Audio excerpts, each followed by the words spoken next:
Hi! How many here know what a pika is? Raise your hand.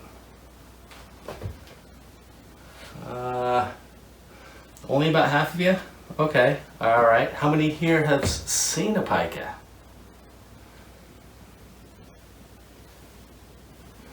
Not many of you, not many of you. Well, pika are small. They're only 6 to 9 inches. They're often confused with a mouse or a rat, but they're actually not in the Rodenta family. They're a lagomorph. They're closely related to rabbits and hares. They have a body style more like a small hare. They have short ears, they have no visible tail, and they're grayish to brownish in color. They're actually very cute. They're voted the second cutest animal in North America. Strangely enough, second to polar bears. Now, if you do see a polar bear, I do not recommend going up to it and telling it it's the cutest animal in the world. They don't take kindly to that. The reason most people probably haven't seen a pika is because they only live in high elevations. They only live in 7,000 feet and above elevation. They only live in rocky talus slopes of rock avalanches. They live there year round.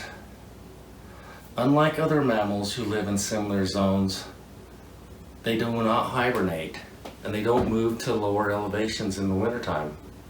So how do they manage this? Well, they're perfectly adapted to life just above freezing.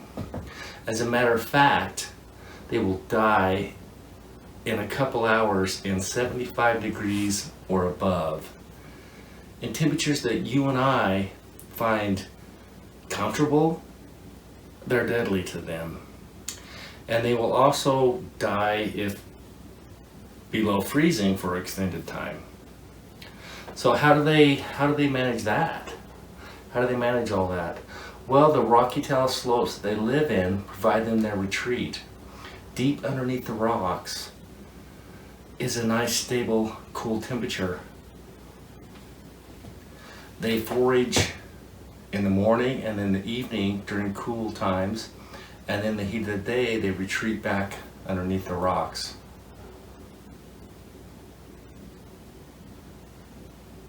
In the wintertime,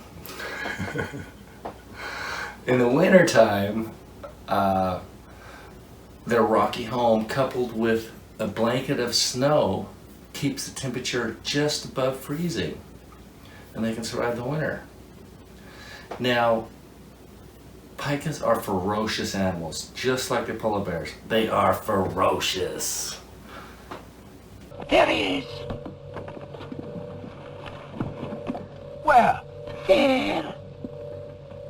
What, behind the rabbit? It is the rabbit.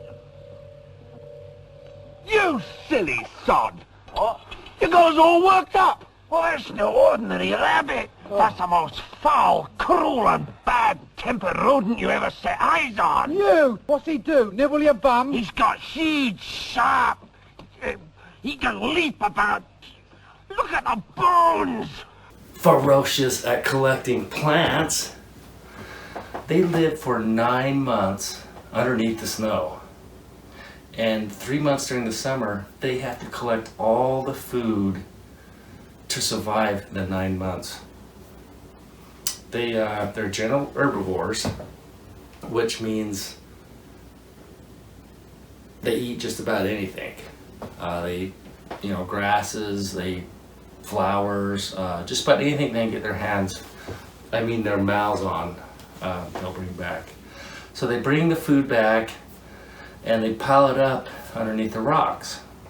These are called hay piles. And they actually bring back poisonous plants and intersperse them in their hay piles.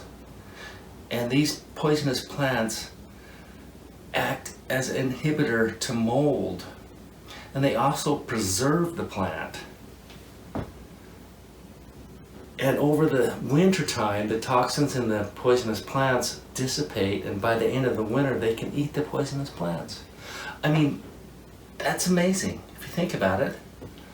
Their population is declining in lower elevations. Like they're disappearing in their lower elevations of their typical habitat. Why? Why? Their habitat has not changed in hundreds and hundreds of years. We as humans, we have messed up a lot of habitats and changed a lot of habitats. But one thing we haven't changed is rocky talus slopes above 7,000 feet. I mean, their habitat is exactly the same. So I mean, why are they disappearing there? Is it because they're sensitive to high temperatures? When I say high temperatures, I mean 80 degrees is deadly. So they're going higher? Is it because they don't have the blanket of snow, as much snow in the wintertime, and it doesn't provide them? Does this blanket of snow in the winter melt too soon, and they lose that blanket too soon and they freeze to death? Now, I've heard of the canary in the coal mine, but maybe it should be the pika in the rock pile. Thank you.